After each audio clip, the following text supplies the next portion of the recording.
നമസ്കാരം. ഇന്നലെ വളരെ സങ്കടകരമായൊരു വാർത്ത കണ്ടു. മലപ്പുറം മങ്കട ഇടിമിന്നലേറ്റ് 4 ചെറുപ്പക്കാർ, കുട്ടികളെന്ന് തന്നെ പറയാം, 18 വയസ്സുള്ള 4 കുട്ടികൾ കുന്നിൻ്റെ മുകളിൽ വ്യൂ പോയിൻ്റ് കാണാൻ പോയതാ. എന്താ ചെയ്യുക?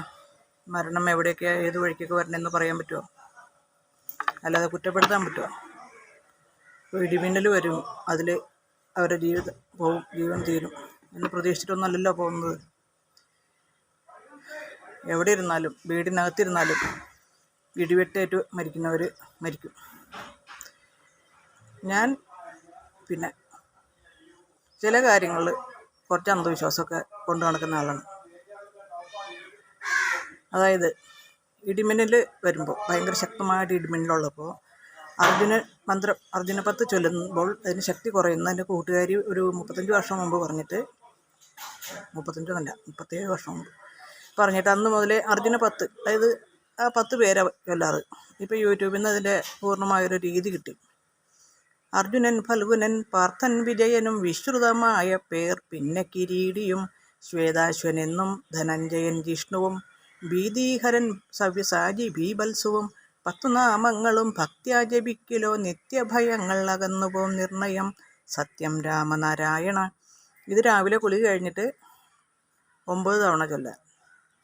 ഞാൻ അങ്ങനെ ഒരു ശീലമൊന്നും ആക്കി വെച്ചിട്ടില്ല. എനിക്കിങ്ങനെ പേടി വരുമ്പോഴേ ചൊല്ലാറ്, പ്രത്യേകിച്ചും ഇടിവെട്ട് വരുമ്പോൾ. പക്ഷെ ഇന്ന് വരെ അനുഭവിച്ചറിഞ്ഞിട്ടുള്ളത്, അതായത് ചട്ടപ്പെട്ടാന്നിനെ പടക്കത്തിന് തീ കൊളുത്തിയ മാതിരി പൊട്ടുന്ന അവസ്ഥയിൽ പോലും ഇത് ചൊല്ലുമ്പോൾ അതിൻ്റെ ശക്തി ക്രമേണ കുറഞ്ഞ് ഇല്ലാതാവുന്നത് അറിഞ്ഞിട്ടുണ്ട്. ഒന്ന് പരീക്ഷിച്ച് നോക്കിക്കോട്ടോ.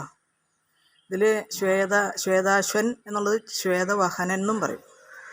അർജുനൻ, ഫൽഗുനൻ, പാർത്ഥൻ, വിജയനും വിശ്രുതമായ പേർ, പിന്നെ കിരീടിയും, ശ്വേതാശ്വനെന്നും, അത് ശ്വേതവാഹനൻ, വിഭത്സു, വിജയൻ, സവ്യസാചി തന്നെ.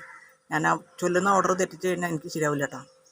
അർജുനൻ, ഫൽഗുനൻ, പാർത്ഥൻ, വിജയനും വിശ്രുതമായ പേർ, പിന്നെ കിരീടിയും, ശ്വേതാശ്വനെന്നും, ധനഞ്ജയൻ, ജിഷ്ണുവും, ഭീതിഹരൻ, സവ്യസാചി, ബീഭത്സുവും. ഭീതിഹരം എന്നുണ്ട്, ഭീതിഹരൻ എന്ന് പറയും. ഭീതിഹരൻ, സവ്യസാചി, ബീഭത്സുവും, 10 നാമങ്ങളും ഭക്ത്യാ ജപിക്കലോ നിത്യഭയങ്ങൾ അകന്നുപോം നിർണയം, സത്യം രാമനാരായണ.